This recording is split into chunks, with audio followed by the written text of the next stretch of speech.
சாதம், இட்லி, தோசை, பூரி, பரோட்டா, ஆப்பம், இடியாப்பம் எல்லாத்துக்கூடவுமே இந்த சிக்கன் கறி ரொம்ப சூப்பராக இருக்கும். நம்ம பரோட்டா செஞ்சால் இந்த சிக்கன் கறி செஞ்சு சாப்பிட்டு பாருங்கள். ரொம்ப அல்டிமேட்டாக இருக்கும். பிகினர்ஸ்லேருந்து பேச்சுலர் வரைக்கும் எல்லாருமே ட்ரை பண்ணலாம். ரொம்ப ஈஸியான ரெசிபி, ஆனால் டேஸ்ட்டு ரொம்ப சூப்பராக இருக்கும். வாங்க இது எப்படி செய்கிறதுன்னு பார்க்கலாம். இது செய்கிறதுக்கு நான் வந்து 1 கிலோ சிக்கன் பண்ணி எடுத்து வச்சுருக்கேன். இப்போ ஒரு மிக்ஸி ஜாரில் ஒரு மீடியம் சைஸ் வெங்காயம் 3 வெங்காயம் கட் பண்ணி வச்சுருக்கேன். அதை சேர்த்துட்டு ஒரு அரை மூடி அளவுக்கு தேங்காய், இது கூடவே ஒரு 3 தக்காளி சேர்த்துக்கோங்க. சேர்த்துட்டு கொஞ்சமாக புதினா இலை, ஒரு 10 முந்திரி சேர்த்துக்கலாம். 1 டீஸ்பூன் அளவுக்கு சோம்பு சேர்த்துக்கோங்க. சேர்த்துட்டு நம்ம வீட்டில் அரைச்ச குழம்பு மிளகாத்தூள் ஒரு 2 டீஸ்பூன் அளவுக்கு சேர்த்துட்டு, இது வந்து கலருக்காக காஷ்மீரி மிளகாத்தூள் 1 டீஸ்பூன், சிக்கன் மசாலா அது இல்லைன்னா மட்டன் மசாலா இல்லைன்னா கரம் மசாலா 1 டீஸ்பூன் சேர்த்து அரைச்சி எடுத்துக்கோங்க.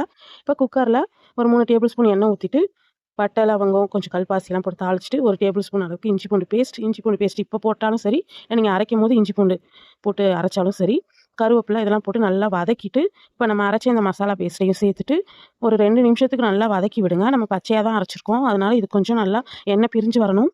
அந்தளவுக்கு நல்லா வதக்கி விடுங்க. வதக்கி விட்டுட்டு இப்போ நம்ம க்ளீன் பண்ணி வச்சுருக்க சிக்கனை சேர்த்துடலாம்.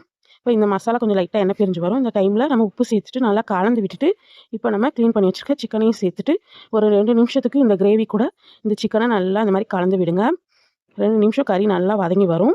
இப்போ இதுக்கு வந்து தண்ணி வந்து நம்ம கொஞ்சம் தாராளமாகவே சேர்த்துக்கலாம். முந்திரியெல்லாம் போட்டு அரைச்சிருக்கிறதுனால அது வந்து வெந்து வரும்போது குழம்பு நல்லா திக்காயிடும். அதனால தண்ணி கொஞ்சம் தாராளமாக சேர்த்துட்டு நல்லா கலந்து விட்டுட்டு, நம்ம குக்கர் மூடி போட்டு ஒரு 2 விசில் விட்டு எடுத்தாலே போதும். இப்போ நல்லா கலந்துட்டு இதில் ஒரு கொத்து கருவேப்பிலை, 1 டீஸ்பூன் அளவுக்கு மிளகுத்தூள் சேர்த்துக்கோங்க. சேர்த்துட்டு கரெக்டாக 2 விசில் விட்டு இறக்குனா நம்ம சிக்கன் குழம்பு நல்லா தகன்னு எண்ணெய் பிரிஞ்சு சூப்பராக ரெடி ஆகிடும். கண்டிப்பாக ட்ரை பண்ணுங்கள், ரொம்பவே சூப்பராக இருக்கும். இந்த சிக்கன் குழம்பு செஞ்சுட்டு எப்படி இருந்ததுன்னு கமெண்ட் பண்ணுங்கள். இந்த ரெசிபி உங்களுக்கு பிடிச்சதுனா நம்ம சேனலை மறக்காமல் லைக் பண்ணி சப்ஸ்கிரைப் பண்ணுங்கள். இன்ஸ்டாவில் ஃபாலோ பண்ணிக்கோங்க. உங்கள் ஃப்ரெண்ட்ஸ் அண்ட் ஃபேமிலிக்கு ஷேர் பண்ணுங்கள். தேங்க்யூ.